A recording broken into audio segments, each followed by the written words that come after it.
Hey. Good evening, all, and welcome to our 6th Customer Advisor Committee meeting. Great to have you back for the CAC meeting number 6. So tonight is going to be another exciting night. Seems like last week, only last week, but it was a few weeks ago, you so adeptly narrowed down from 21 alternatives to your top 5.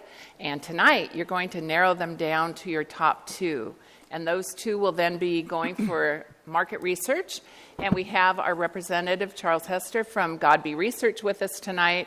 And after you narrow it down to your top 2, Charles will be going through and explaining the research process so that you can see all that's involved in that. So that is the primary work that you'll be doing tonight. As we get into the various segments, you'll be going back into new table groups, and it should be a really interesting evening. So we're thrilled to have you here, and I will turn it back over to Rick. At this time, we'll open the public comment period for items that do not appear on the agenda. Members of the public may make comments for up to 3 minutes on any item that does not appear on the agenda. Do we have any public comments at this time? I guess we do not. All right. So this will close the public comment period at this time. The next thing is that we're going to be approving the minutes for last time. Moving on to the next item on the agenda, we have the approval of the meeting number 5 summary for February 26, 2019, including member questions and district answers. Do we have a motion to approve the meeting summary? I so move. And do we have a second? Second. We had 2 seconds. All right. All in favor, please say A. A. All opposed, please state nay. Since I hear no nays, then it's approved. At this time, the measure passes. And at this time, I'd like to ask Missy Perry to present our next item. So before Missy comes up and we launch into looking at the alternatives, let's go around the table just so that you all remember who's here and you can introduce yourself to our new representatives also. Do you want to start, Missy, and then we'll just go around this way? Missy Pieri, Citrus Heights Water District, Engineering Manager, District Engineer. Chris Castrita, Citrus Heights Water District, Chief Board Clerk. Rick Moses, residential member. Just because of me. I'm Mike Nishimura. I represent Sunrise Marketplace, and I'm also a resident. Suzanne Guthrie, resident. Kimberly Berg. I own Citrus Heights Car Wash, and I also represent the Auburn Boulevard Business Association. Jim Monteaton, resident. Hi, Catherine Cooley, City of Citrus Heights. Ray Bulkey, residential. Patty Catalano, residential. Chris Ralston, San Juan Unified School District. Amy Pfaff, residential. One more time. Red light. Andrew Johnson, residential. Doug McTaggart, residential. Deborah Cartwright, residential.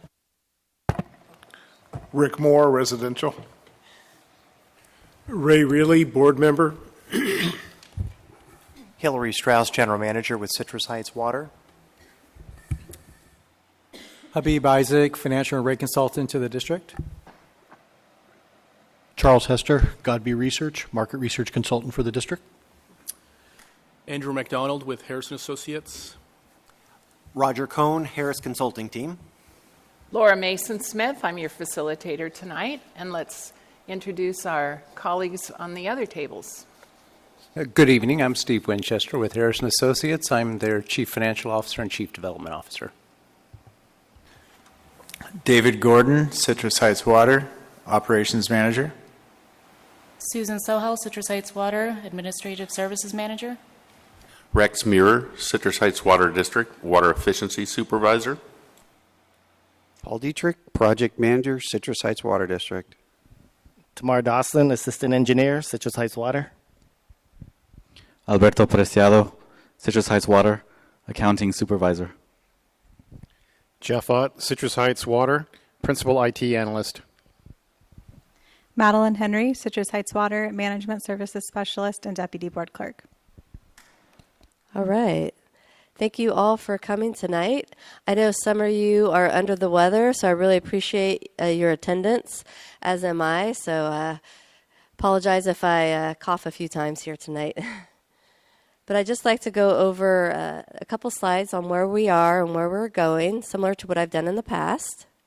So I'd just like to point out kind of where we've been, which is highlighted in the orange squares there. We've done a number of workshops already.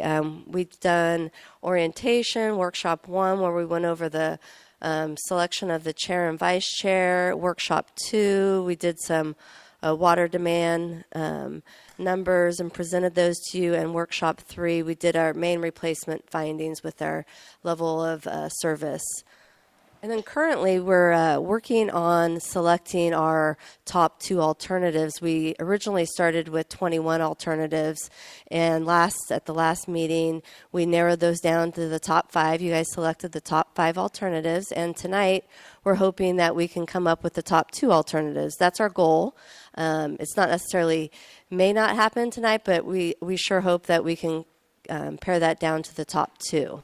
And then also tonight, in addition to that, Harris will be presenting a couple new items, maybe to help you determine, the top 2, kind of differentiate the top 2.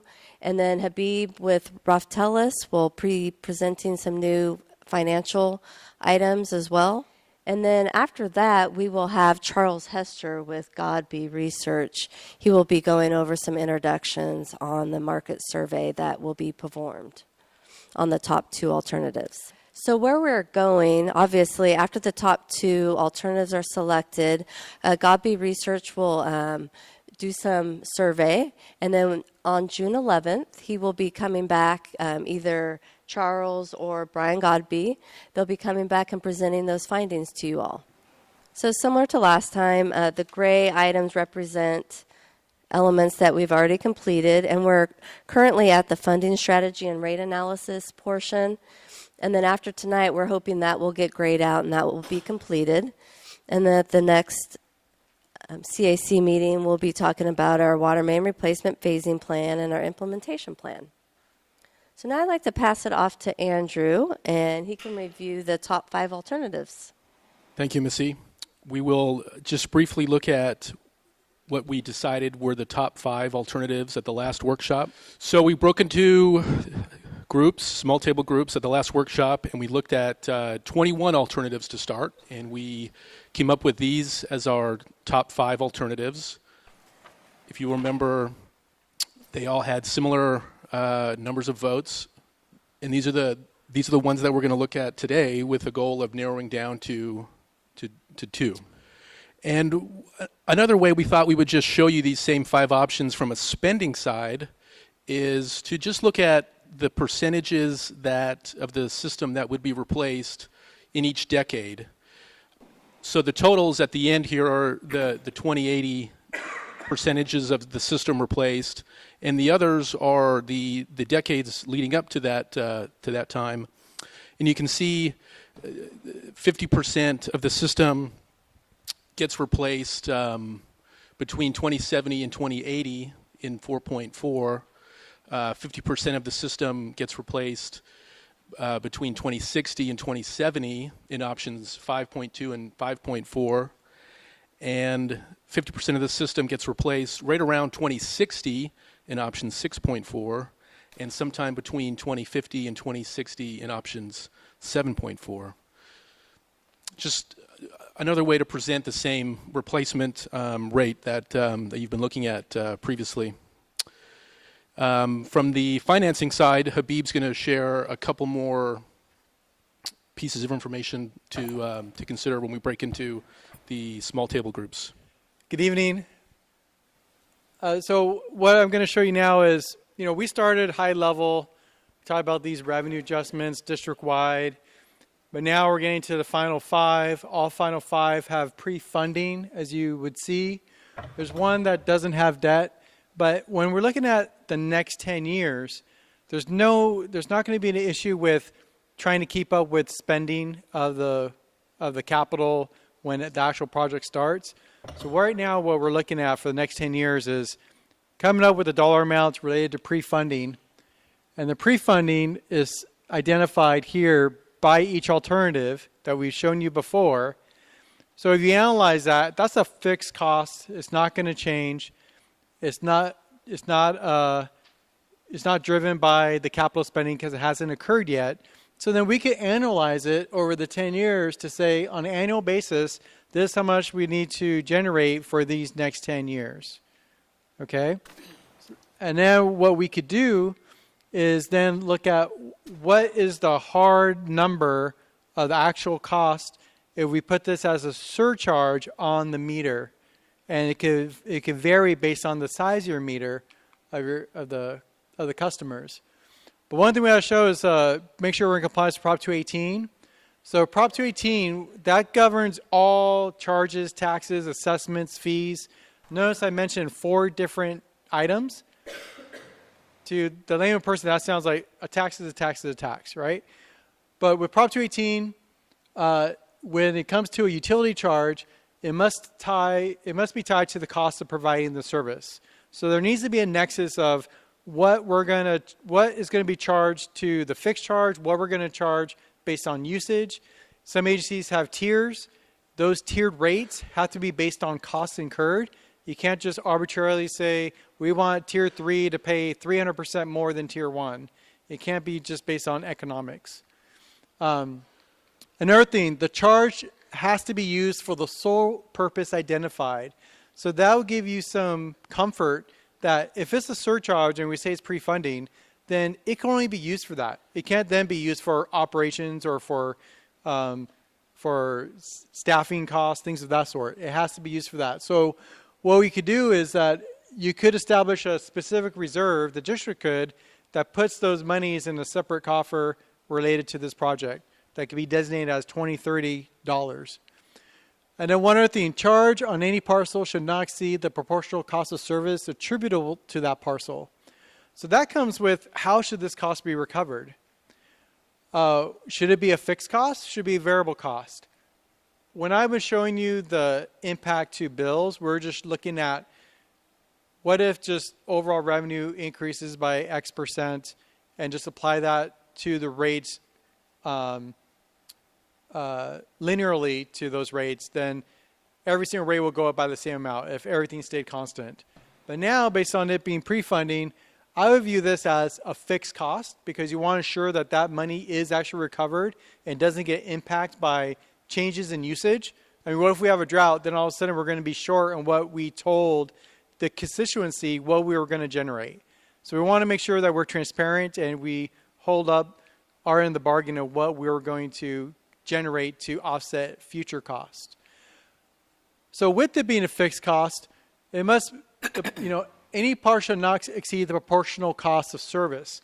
So because it's capital, and capital is basically the configuration of the system is set up to accommodate the demand that's placed on the system. One proxy to use to show what is the demand on the system by each individual parcel is the size of the meter. Every size meter has a different capacity that it could utilize. So going off the size of the meter is a good proxy to use to show that it's cost of service based. So what I'm showing here is every scenario. Now from the previous slide, I'm just taking the annual amount that needs to be generated, right? So 4.4, that's 1.6 million, which means over 10 years, it'll be $16 million. That's the number we were showing you. Similarly, with 7.4, $1.92 million is $19,200,000 in 10 years. What I'm showing in this middle column is what that fixed charge would be for each one of the scenarios as a flat fee every month for the entire 10 years. It does not change. So keep in mind, we did say that there's still baseline costs. So your base rates would still increase by like that 3.7%. But this is solely for pre-funding as a separate line item on the bill. So now we're diving into very concrete detail. This is your actual cost by meter size. And then what I'm showing on the right side is because we have 10 years, what if we decide let's try to implement a charge at the lowest amount possible for year one and let it slowly increase over time over the 10 years, where it generates the same amount of revenue as this middle column. So example, with 4.4, instead of being charged $588 every single year, every month of every single year for the next 10 years, you could start at $513 instead in year 1, and then over 10 years, by year 2029, you'll be at $669, where it just slowly increases by 3% every year. So those are two ways you can look at it. And what is shown in these groups and these models is this information, both of them. One column is just it's fixed every single month for every single year. And the other one, if it starts a little bit lower, it slowly increases. But it's not just the 1-inch meter on the computers. We have it for every single meter size. Because not everyone's a 1-inch meter. So you might be a 3/4 inch. Commercial properties might be 1-inch, 2-inch. Car wash, I'm not sure, might be even bigger size meter than that. But as I mentioned, this could be a separate line item. And then one thing I want to point out is that this continues throughout the project period. It's just that the first 10 years is the pre-funding. But those percentages I was showing you over time, those assume this revenue is coming in. But now we're just able to convert it into what's the most appropriate way to recover that cost over this next 10-year time period. So I'm trying to show more detail than before. So that was a lot to absorb, and just so that you know, there are copies of all of those slides on the tables, so that if you want to delve into them. And as we did last time, you'll have a table facilitator at each of your tables to help. They can capture your thoughts on the flip chart for you if you would like. And also you'll have a subject matter expert, Habib, Andrew, or Roger, will be available to answer any questions. So you'll have a lot of good data. The 5 alternatives will be back on the computer screens.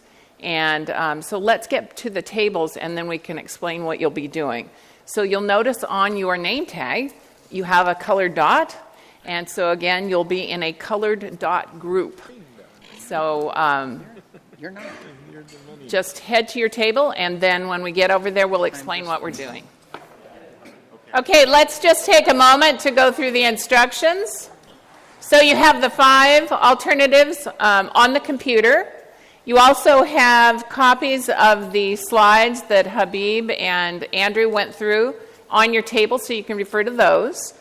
And so what you will be doing in your table groups now is you have 30 minutes to go through the 5 alternatives, to assess them. If you have any questions, let your table facilitator know. They'll get an expert over to you, or you have experts at your table already. And you will come up with your top 2 alternatives, which you will then put on your table's grid on the wall. So go ahead and get started.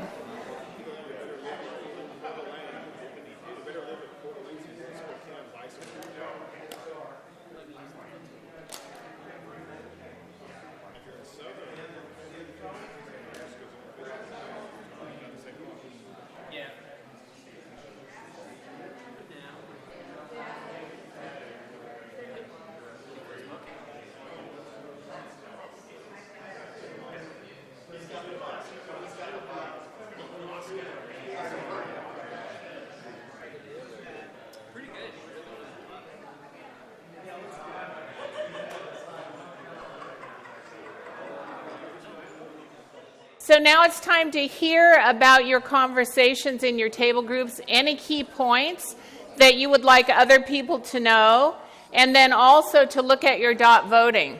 And you may wonder, why are the orange dots not up on the main voting sheet? And as you'll recall, you have some members of the CAC who represent organizations, but they are non-voting members. Well, we certainly wanted to see what their thoughts were. And so those appear on their table voting, but they do not appear on the final voting. So we are going to let them go first. So Andrew, did you want to come up? And we need to give you a mic. And Madeline has the mic. We're the orange team for Orangevale. So our tallies here. We had 5 votes. One of our group members wanted to actually vote twice for the same alternative. So it turns out what we took for this group here from our analysis is that 4 votes, or 80% of the votes that were tallied, were for debt. So we have a strong favor for debt in the group at 80% of the votes, and 4 votes, 80% again here, were for a replacement range in the range of 72% to 89% range. That's kind of the target area. With that discussion, we did have some discussion of it's ideal to have 100% replaced, but what's realistic? Is that something that would manifest that you would need 100%, or something in the middle with a lower, our lower end was 59% with option 4.4, I believe. And then today, again, just to rehash what we're replacing in the system right now is we're replacing less than 0.5% of the entire system per year is getting replaced in this sense. These options that we went with, alternative 5, which had 40% of the votes, or half of the votes in these particularly target range, if you will, we're replacing 1.44%. So it's nearly 3x to where we are today. So that is an improvement in terms of the rate at which we go out and replace these systems compared to today. And that's our feedback. Great. Let's give that group a hand.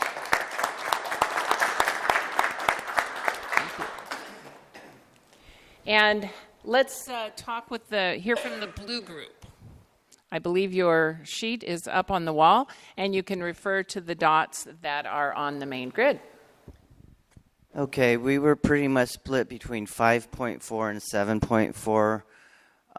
We wanted as much replacement, main replacement as possible over the project life. The concern we had was the interest on debt, but then we also saying educating the ratepayers is making it more palatable for the people that are here right now. And looking at the page 17 of this, the pre-funding as a surcharge for the first decade, that was the lowest fixed monthly index. So that's why we went with that. And then we were concerned about, is that variable or linear pre-funding? Is it going to be starting at 616 and ending up at 803 after the first 10 years? Or is it going to be a flat increase throughout the 10 years? And that's about it. And what was your thinking? Flat or variable? Variable. Variable. Okay, let's give that group a hand. Thank you. Which group would like to come next?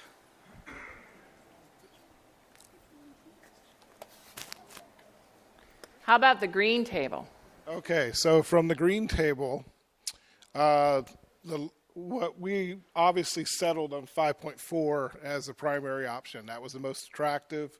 We felt that that was the best use of the cost and the best benefit return for the cost without going too high in additional cost and additional debt. We felt that the district should have the ability and the option to have debt as this project progressed, to make sure that they had that flexibility to do that. So the reason behind the debt was provide flexibility to the district, possible grant opportunities, and ability to continue to evaluate the pipe as the progress changes. And then we kind of struggled a little bit we struggled with 5.2, 6.4. We didn't really like 7.4 at all. We felt that that was just way too costly, and that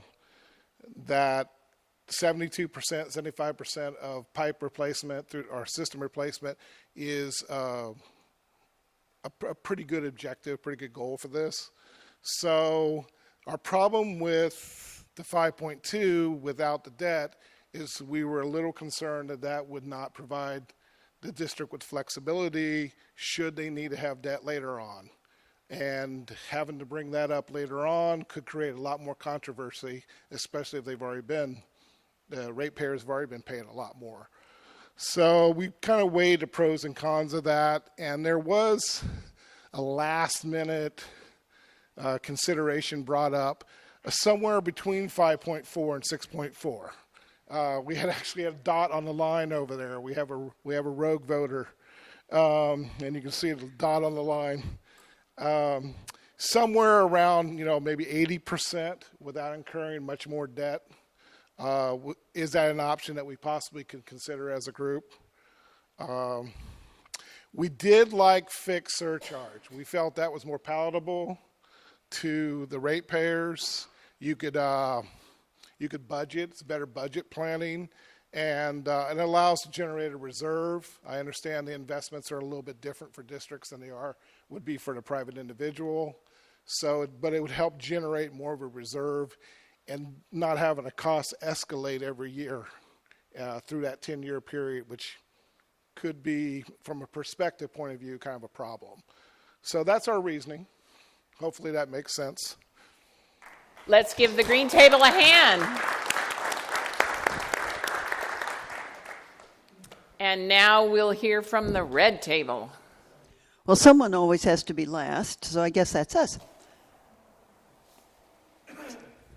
So we have initially the idea of the no debt was not really a viable part of what we were thinking of. We liked the debt. The buzzword is generational equity, and someone brought that up without even using the buzz terms, because it is a long time that we are looking at financing this, and more flexibility, and certainly that was a real positive. We started out primarily looking at the 5.4 and the 6.4, and then down here we got a vote for the 7.4, looking at a more even increase in terms of the cost to the consumer. Certainly get a whole lot more of the system replaced, but there was a lot of concern with the amount of interest, et cetera, with the debt, but a lot of interest in a more even cost on the immediate end of what you're paying for in your bills. So virtually a tie in here, being prudent in what we were spending, using debt as needed were the strong points, and realizing that the 6.4 would certainly increase the amount of debt that the system was carrying, but we would get a very good return in terms of how much of the system was replaced. So number one and number two from our side, and we were interested in the fixed for all of the reasons that have been mentioned. Let's give Table 5 a hand. So as you can see visually, you have a predominance of votes for 5.4. And so we'd recommend that what you do now is vote between the last two options. Number 6.4, the 480 with pre-funding and debt, and the 7.4, the pre-funding with debt. So the district will be testing, market researching two options. So it appears that this would be one of the options, and then there are votes here. So we'd like to know between these two, what is the other option that you would like to have the district test? So in your table groups, you'll be given one dot each. So if you can tear the strips in half, everybody will get one dot. And if you will place it on this one or this one. so that the district has a sense of, for market research purposes, which two would you like to have tested? Missy, did you have a question? So this was the table vote. Now we're going to the individual final vote number 1. So you would come over, we won't use these 3. It will be here or here. And you'll have 1 dot. So let me mark out these top 3.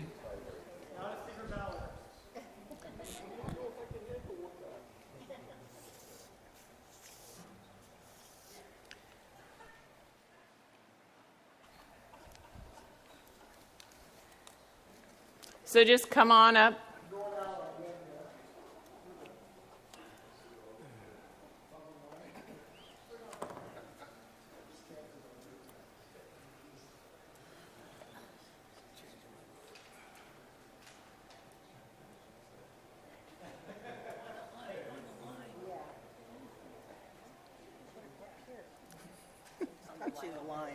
Are we supposed to get a purple thumb or something? Pardon? A purple thumb or something? I don't know. Oh, a sticker.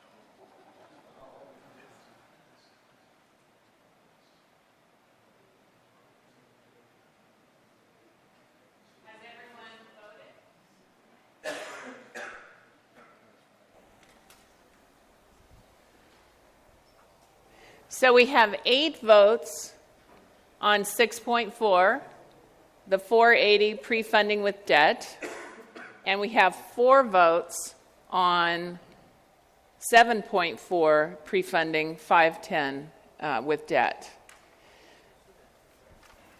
So you've had an opportunity to hear from all the tables, and so we have 2/3 here with pre-funding with debt. Would it be helpful? So we're trying to narrow that down. Those of you that put your dots here, can you live with this alternative being the one, or is that something that you would like to discuss further? Would it be helpful to hear some of the pros of each of these again? And then we could do another vote.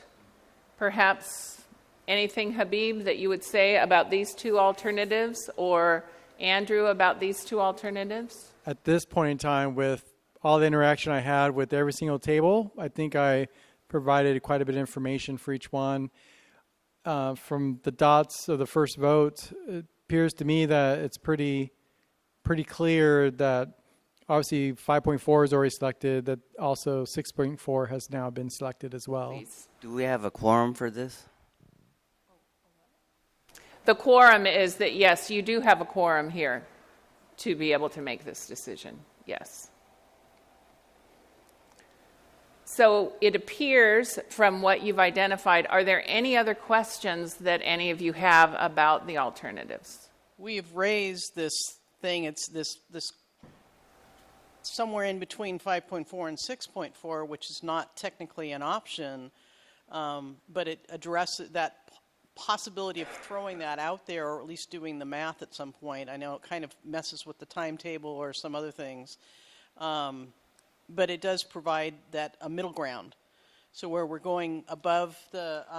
a middle ground between these 2. Between the 72% and then the 89%, hitting somewhere in around the 80% rate with debt, and still getting so that the impact to the current ratepayers and the monthly bills don't become too high as they appear that they might be with either 6.4 or 7.4.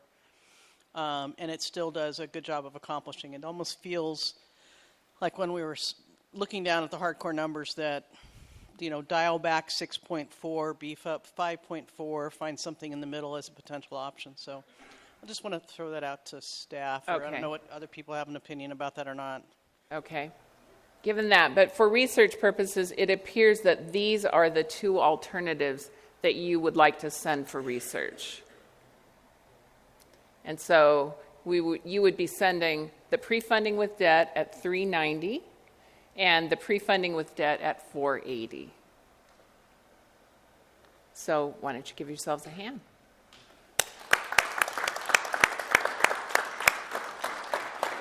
And now you'd probably like to know, what does that research look like? What's involved in that research? And so we'll be hearing from Godby Research about that next step. So if you want to head back to your seat. So let's welcome Charles Hester, who's joining us from Godby Research, an extremely well-established and well-thought-of research firm that will be conducting the research on the two alternatives that you've identified.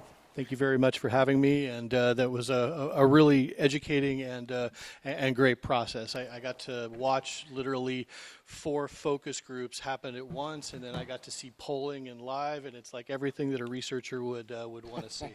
So in the first slide here, we're going to talk just a little bit about why even conduct market research, why even do a voter survey for a process like this. I have a horrible singing voice, so you'd never see me on the voice. But anyways, at the very highest level, the reason to conduct a survey of the Citrus Heights Water District community would be to determine community priorities, right?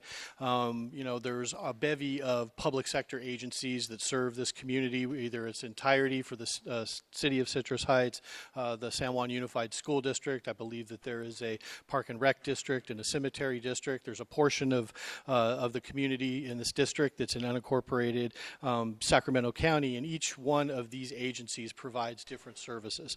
So at the highest level, what we'll find out is what safe drinking water and water main replacement and all of the services that the district provides, where do they rank vis-a-vis the other bevy of publicly provided services within the district? I think we'd also want to test in this survey awareness of the district and the district's services to sort of put a marker out there about, aside from the CAC, who knows about the district, who knows what services they provide, and all the great things that the district's doing. At the next level here, I think we're looking at determining the preferred alternative among the two that we chose, but not just looking at, okay, do you prefer alternative, I think it was 5.4 and 7.4, but the strength of that, right? So we'll ask support and opposition questions for both of those alternatives among voters in the community, and then once we get that, would you generally support this plan or oppose this plan? We'll look at that in terms of, do you strongly support or do you somewhat support, or do you strongly oppose, or do you somewhat oppose it? And we'll be able to get a preferred alternative, narrow that down to one based on the electorate and the opinions of the electorate in the community, as well as the strength of that. Are they strongly supportive for one of these? Are they generally supportive for one of these? Do they strongly oppose one? Do they somewhat oppose one?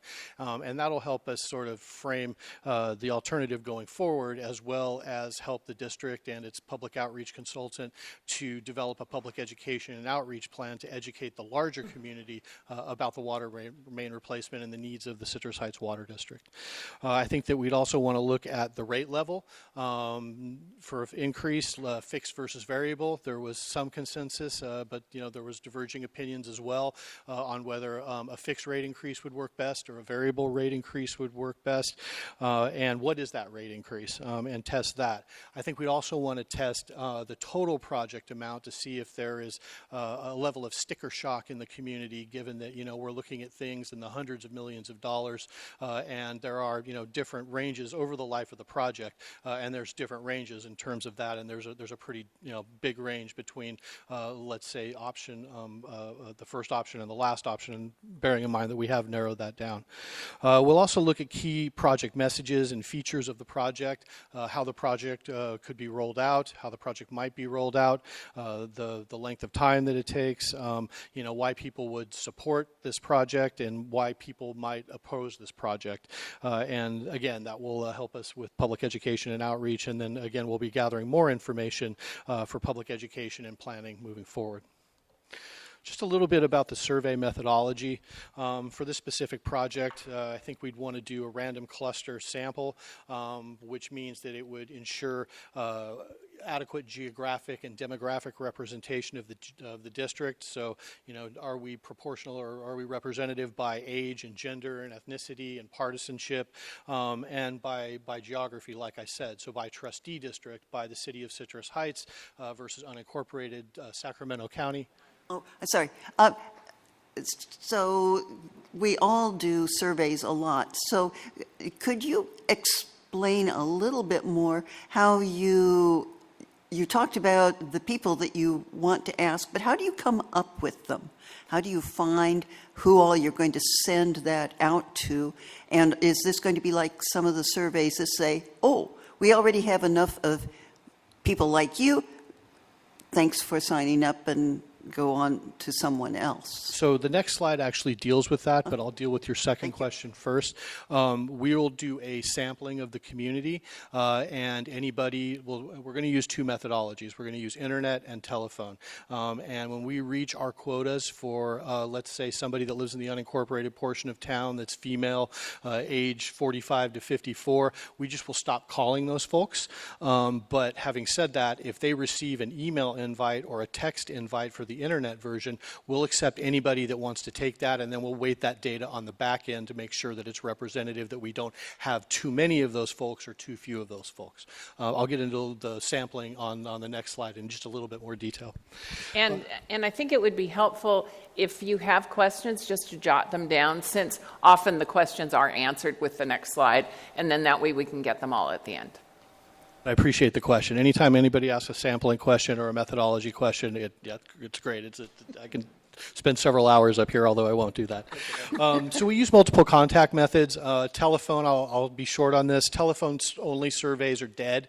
They're dying. They died in the mid-2000s when people started jettisoning their landlines and becoming cell phone-only households or voters or residents, or however you want to frame it. But more recently, as people have become more proprietary with their cell phones. Cell phones are actually dying as well as a means to contact people via the phone. They are still a great way to contact people via a text invite to a survey, and we do email invites to the survey. But suffice it to say that we use multiple contact methods because not everybody wants to respond to a survey the same way. Some folks, want to take a survey, and as soon as they pick up the phone, others want to sort of get the invite and think about whether they want to take it via the internet, but we use a sampling process to make it the most inclusive survey process possible. We use unique ID codes for each voter. One of the problems of internet surveys in the past is I can take the survey from my phone and my laptop and my tablet and my child's tablet and my wife's laptop, and I get 5 votes instead of 1. Or I can forward it on to my friends and family who may or may not be like-minded in terms of opinions, and they can take it even though they're not in the sampling frame. We use a unique ID code for the survey process. So, if you take the survey via text to internet recruitment method or invite, you cannot take the survey from an email invite. You can't forward the survey. You can't take it more than once. So everybody within our sampling frame, it's sort of one man, one vote within the polling process. We're going to use 500 completed interviews, and that is completed interviews. We ask our demographic questions at the end of the survey, and using those demographics, we ensure that the survey is representational of the Citrus Heights Water District community, so we need those demographics. So somebody needs to complete the entire survey before we consider that a complete. We don't take partial completes. It's a waste of your money and certainly a waste of our resources to do so. The 500 completed interviews will give us a margin of error of 4.35%, we'll call it 4%, so that we can be 95% confident that somebody, let's say we get 72%, that number is no higher than 76% or no lower than 68%, and that's sort of how the margin of error works. We use a 15-minute questionnaire for this process. It allows for thorough understanding of resident priorities, attitudes, and willingness to support the district's proposal. A 15-minute survey will also balance the data needs, the data data that we need to get out of the survey to give the district the information that it needs to move forward with the amount of time that we can reasonably expect to keep somebody engaged in the survey process. I know everybody's thinking 15 minutes. There's no way I'm taking this survey. I'm going to do 100 surveys in 2019, and they will have sample sizes of 400 to 800 people each, so you can do the math there. And these surveys at a minimum will be 12 minutes, and at the maximum will be 25 minutes. So 15 minutes is actually on the shorter end of a survey length that we can keep people engaged in. It's also important to note that the more local an issue is, the longer you can keep a given resident or voter engaged in the survey process. If I'm testing out who's going to win president, in 2020, or what the next flavor of Gatorade should be, I'm only going to keep you on the phone for 5 minutes. But the more local that we can make an issue, and this is certainly a very localized issue, the longer we can keep people engaged in the survey process. This next slide talks a little bit about the random cluster sampling, and this is kind of a wonky bucket here, but really random cluster sampling is accomplished by sampling voters by specific streams of known demographics. So from the voter file, we'll know age, gender, partisanship, ethnicity, and geography, and we create buckets of those. So if 15% of the Citrus Heights Water District community is that same group that I talked about, female Democrat, lives in Citrus Heights as opposed to unincorporated Sacramento County. She's a Democrat, she's Latino, and that's 15% of voters. Then 15% of our interviews will be with that group of voters in that bucket.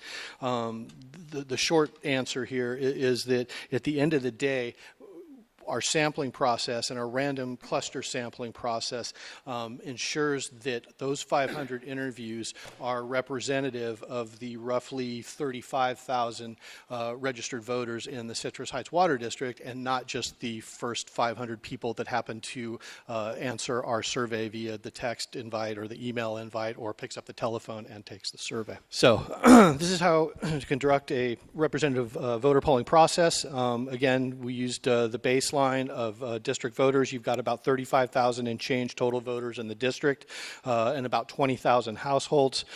For voter landlines, so that's a landline telephone, we've got landline telephones for about 33% of voters. We've got voter cell phones for about 31% of voters, and voter emails for about 28% of voters currently. We will do a third-party match, given that all we need is name and physical address, which is what it takes to be a registered voter in this community. It's tied to a physical address and somebody's name. To increase the number of cell phones and increase the number of emails that we have, we'll probably get that up to about 40% of the voting electorate for each one of those contact methods. And then again, we use a hybrid internet and telephone survey. And so the voter cell phones are used for the text to internet recruitment, and the emails are used for the email recruitment to the internet portion of the survey. And then we use the voter landlines. Obviously, we can't send a text or an email to those, so those people get telephone calls, and then the people that are in our sampling frame that did not respond to a text version of the survey will get calls on their cell phone. And again, this is the most inclusive survey mechanism and sampling process possible to reach the broadest base of the voting electorate or registered voters in the Citrus Heights Water District. This is a little bit about how we conduct a questionnaire. I want to sort of at the outset state that all of our surveys, which is why I'm here tonight, and why we're engaged with this process, are customized to each one of our clients. So while there is sort of a general process or flow chart or diagram for how we conduct a survey, every question, every response code will be unique to the district. We don't do off-the-shelf surveys. It's a very iterative process with ourselves, the consultant team, and the district and their technical team to devise a questionnaire that everybody's happy with.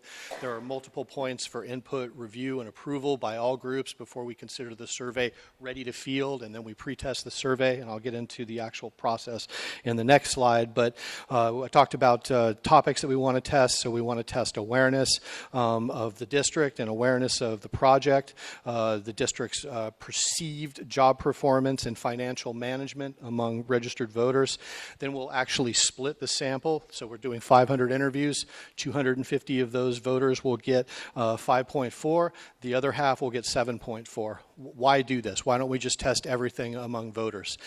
It's bared out in sort of surveys like this for revenue measures and fees and bonds and things like that, that voters will often in a survey process conflate things, so they won't see it as an or situation. They'll see it as an and situation, and they'll become confused. So when we do surveys like this, we need an adequate sample size, thus the 500 sample size, so that we can split it into two and to look at the initial rate test. And this initial rate test is without a lot of information. It really just the district's plan at that point, and really they just know it's for the district, and they may have a few questions about perception and awareness of the district and the district's job performance, like I said before.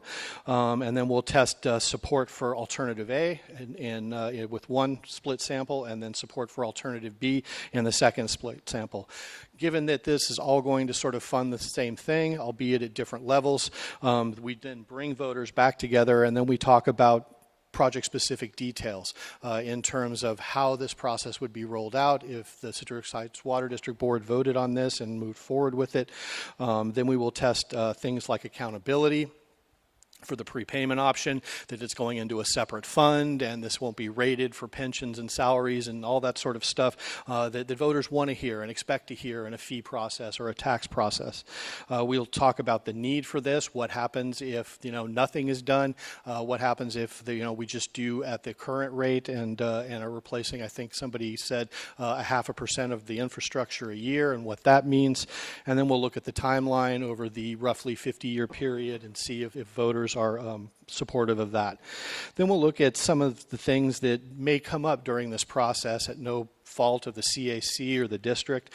Things like government can't be trusted, taxes are already too high, they're just going to spend this money on whatever pet project they have, it's not going towards the water main replacement, and sort of things like that that don't have to be factual, but could be salient on a forum like Nextdoor or in the community or something along those lines, because the negative side or the opposition, if there is any, I'm not saying that there's going to be, doesn't have to have facts. They just have to have things that tug at whatever heartstring or whatever partisan string or whatever it is to accomplish their goals of potentially defeating this, where the district has to be completely factual. So we'll test some of those negative arguments and see if there are anything that comes to the top, so that if it does come up, that the district and the CAC is ready to respond to it and respond to it in a factual manner, whether or not the information that comes out is factual or not.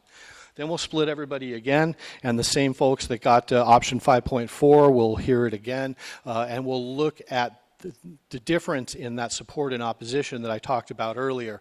Was there anything in the negative statements or informational statements or features or anything that we tested between the two options, between testing option 1 the first time and option 2 the second time, that caused people to support the project more, or perhaps it draws more opposition or whatnot, which will certainly help out with public education and outreach and planning and whatnot for whatever option that the district decides to move forward with.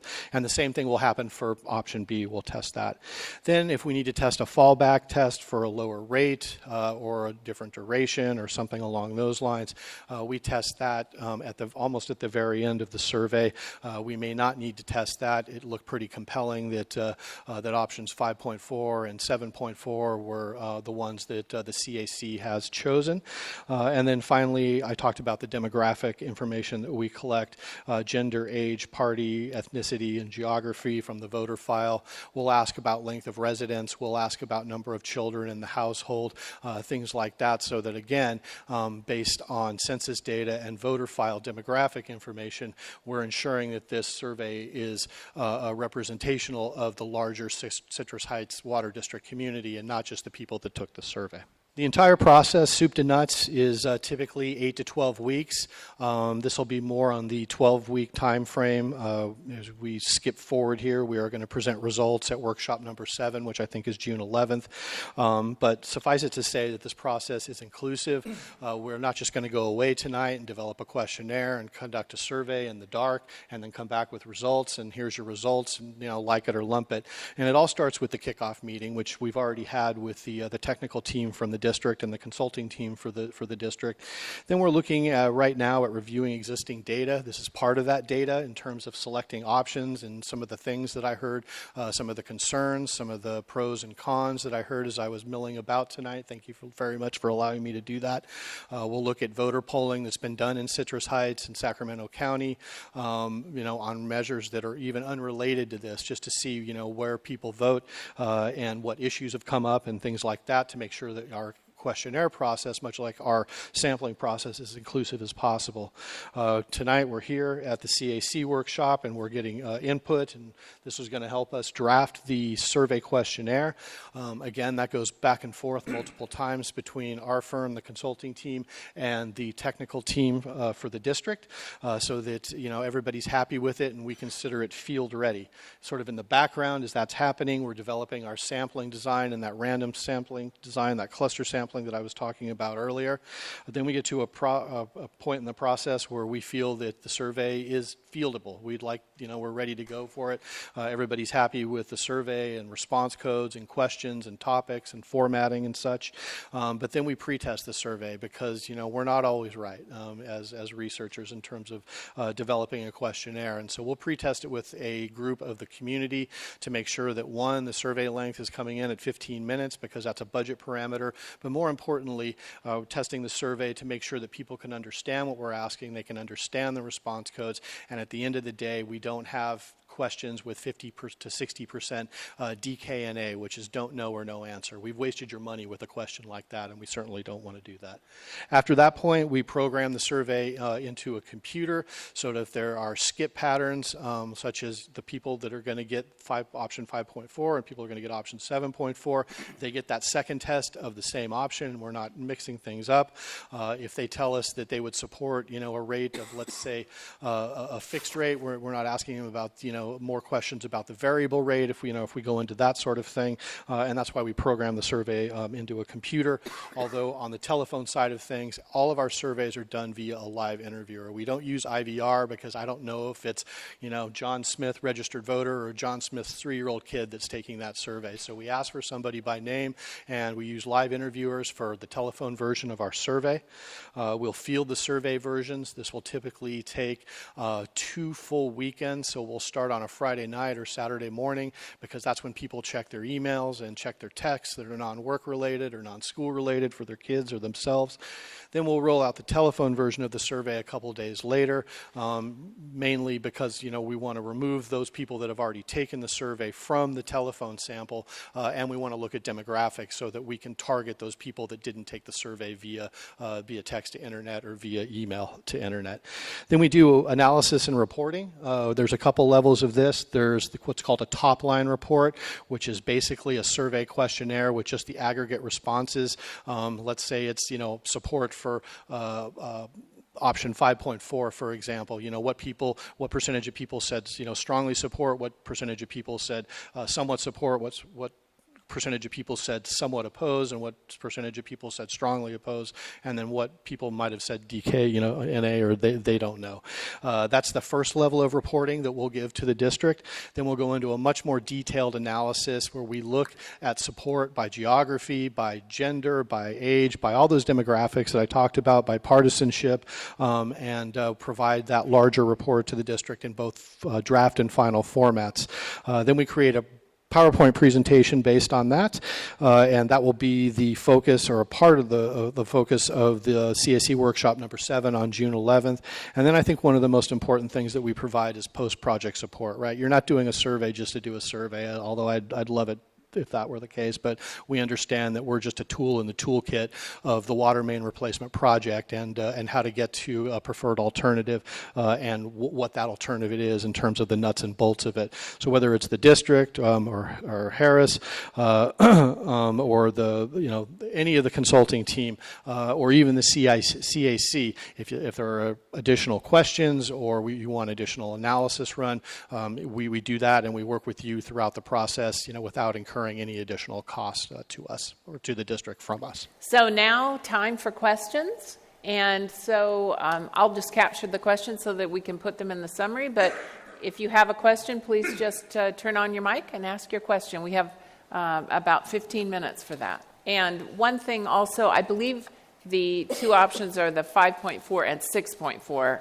And I think you may have said 7.4. So I think I did. So yes, 5.4 and 6.4, the options that were selected there, and I will take pictures of all the charts before I leave so that we can help develop the questionnaire based on actual options chosen and not the one I just made up.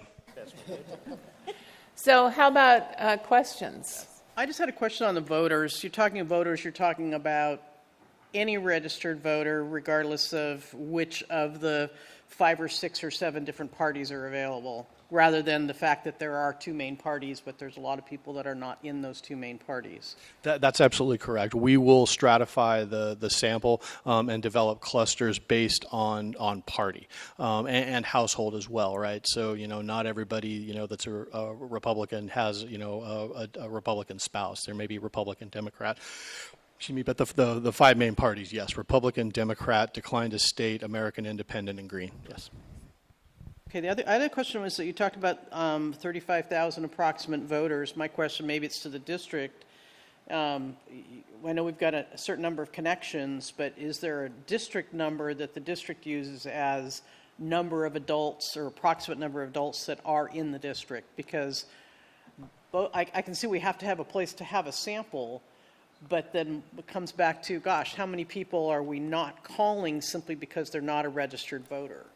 And so I was just kind of wondering if there's any numbers on if the district has an idea of what their adult population is. We do have some data like that in our customer database, and we'll be sharing information as they require in order to achieve the sample size that they're going to need to achieve the statistically significant results.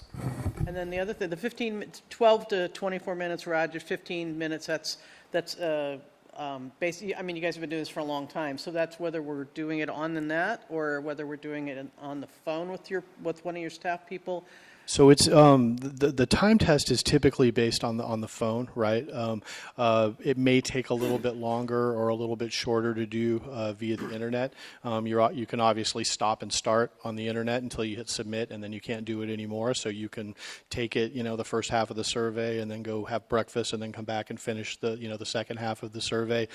You may read the question to yourself 3 or 4 times, as you're taking it on the internet. So it's really hard to gauge how long it takes the average voter to take a survey via the internet, but we time all of our surveys on the phone. So that's sort of our parameter for how long the survey would take is via the telephone. Okay. And then I guess industry-wide, if you've got a population that you're trying to reach and you're trying to have a valid sample size, what number is that? I took my 500 people and divided it into the 35,000, and we've got less than, got 1.4% of the people that are going to be part of the sample size. I was just wondering what industry standards were. So there's 2 questions there. There's, is that 1.4% representational of representative of the larger voter population, and then what is that magic sample size? I'll answer the second question first. It's all about constructing the sample, right? We could do a census here, but not even the census gets 100% participation. They might get 50 or 60% participation, so we're never going to get that. So we need to construct the sample based on the demographics of the community and those known demographics, and make sure that we're hitting those clusters or quotas is or whatever you want to say, so that, we know at the end of the day that, we have enough folks that fit your demographic profile in the survey, so that we can project that out and say, okay, that's representative of the larger, population. And we do that with our clusters and buckets to ensure that. The answer to your first question, funny enough, is 400. 400 is that magic sample size of, that gets you that 5% margin of error. And the ironic thing about it is it doesn't matter at the overall level whether or not you're talking to 10,000 people or 100,000 people or 1 million people.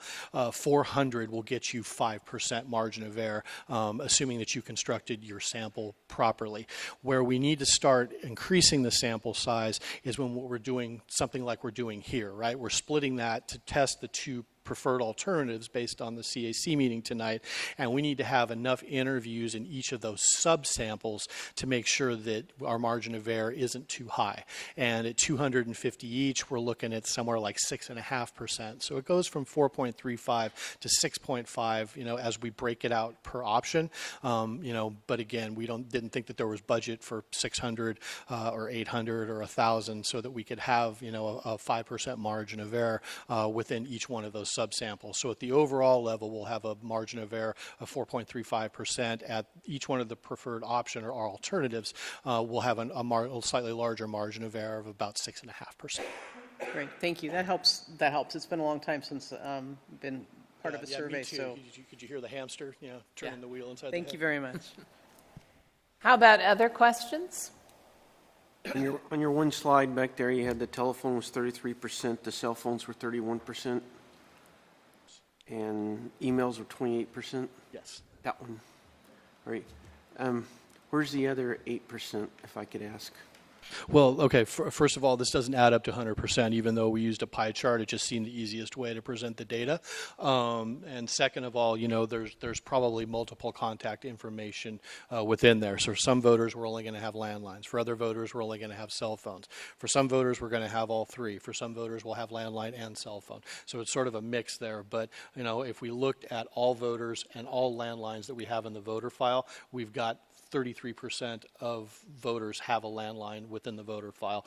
28% have email, and 31%. Again, we're going to use a third-party matching for this to try to get that up to closer to 40%. But we can't force voters to provide contact information to the Sacramento County Registrar of Voter or state voter file. It's what they want to give, right? Other questions? Well, let's give a hand. Thank you very much, Charles.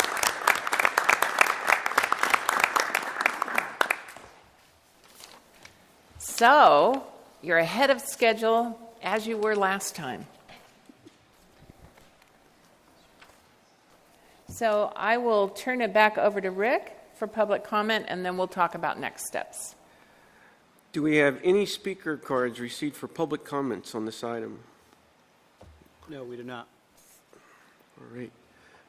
Hearing none, we will move on to the next item of our agenda, facilitators report. Laura, would you like to lead us in a review of the agenda topics for our June 11th meeting?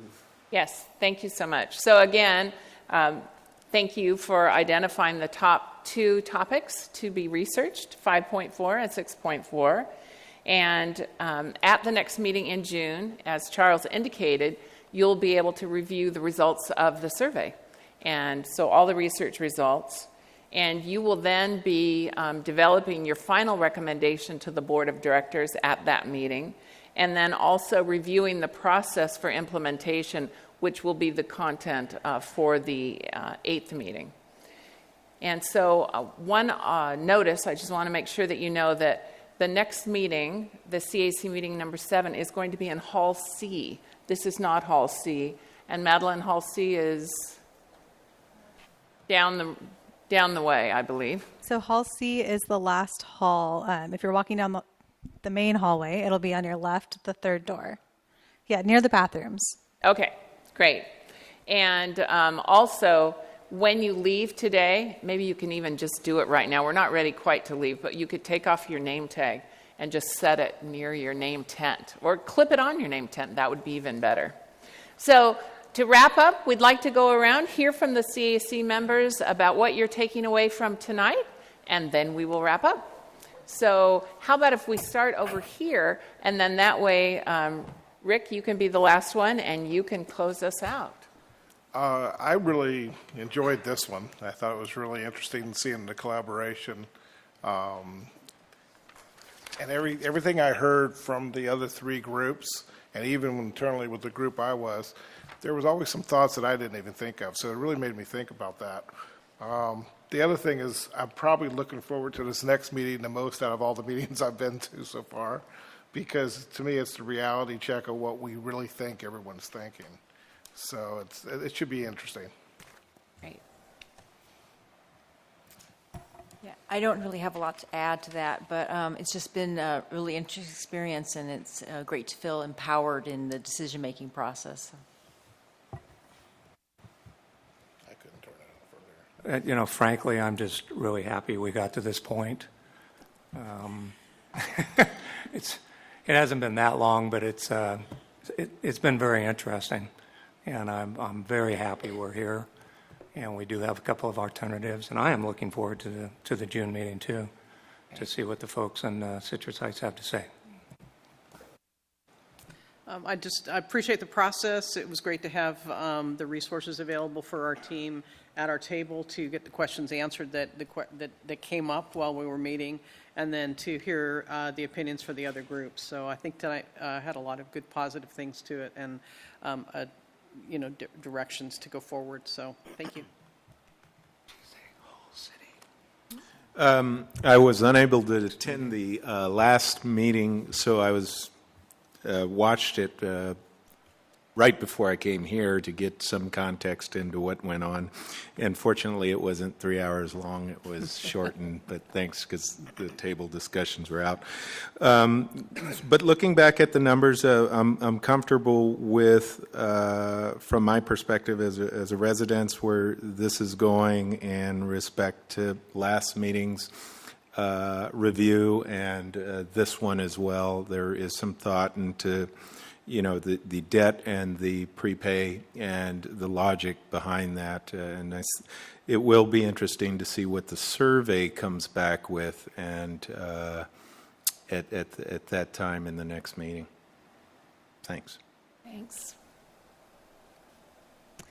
So I also missed the last meeting. I was really disappointed. But I am happy to be armed with information to be able to combat a lot of that negative feedback that we have whenever there's discussion over rate increases.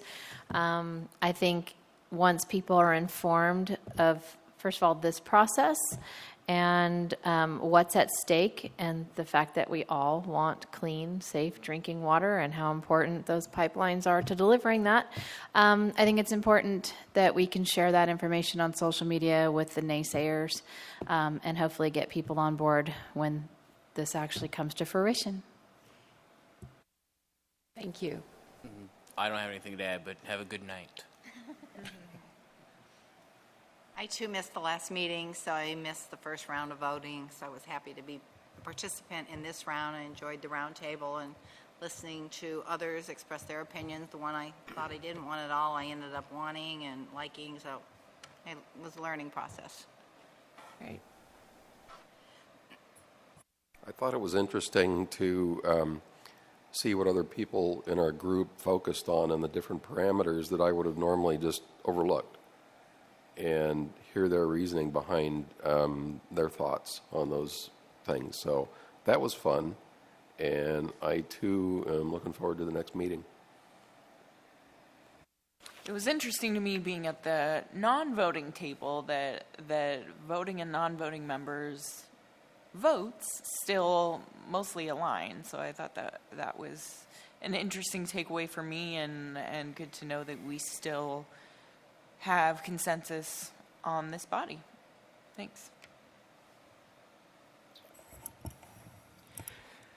Well, first of all, I'd say I don't think that any time there's a rate increase of any kind, people will understand it.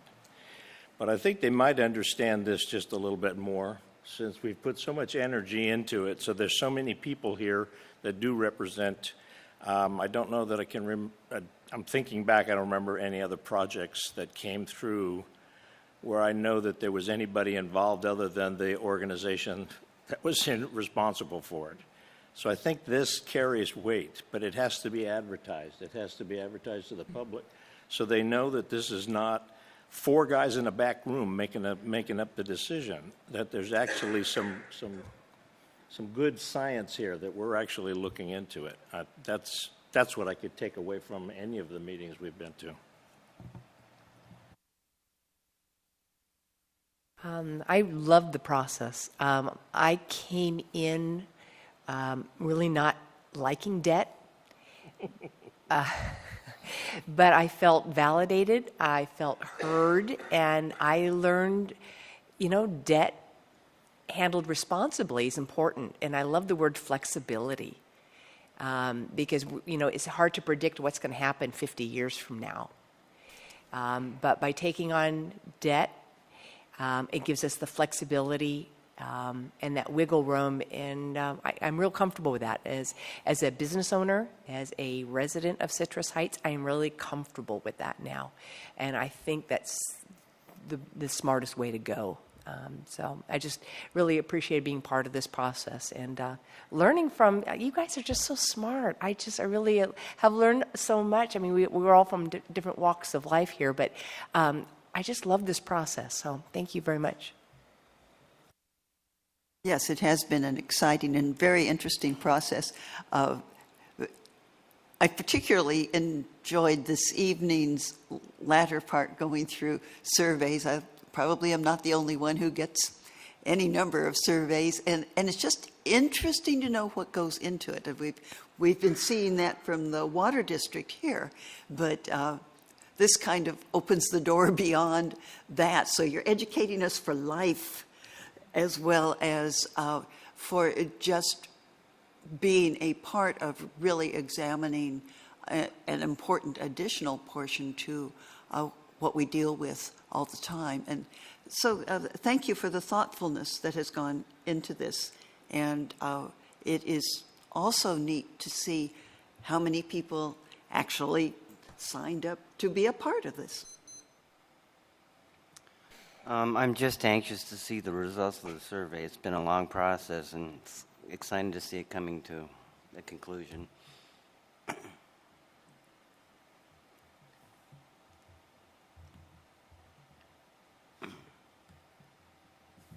I want to thank everyone for their participation tonight. I think we as a group did a pretty good job. I also too want to thank the staff and these guys for putting this all together for us, as they've done every meeting. And I enjoyed the talking up there, especially in my group. I learned a few things that I didn't think were, like many of you guys said, something different. And then when the other groups got up there and you guys made comments, I said, I didn't think of that one. That one should have been so easy to have thought of. And so I was appreciative that it's going like, all right, I think we've done a good job at choosing at least the two that are going to go forward at this point. And so at that point, I just want to remind everybody that our next meeting of June 11th is almost 90 days from now. So remember that come June 11th, all the high schools in the area will have almost graduated, and you'll have all those parties going on. So be careful when you come back out here on June 11th, because you'll have all those now no longer seniors running the roads out there when we come back. And so at that point, you ready? That concludes our meeting. This meeting is adjourned at 8:59. 8:59.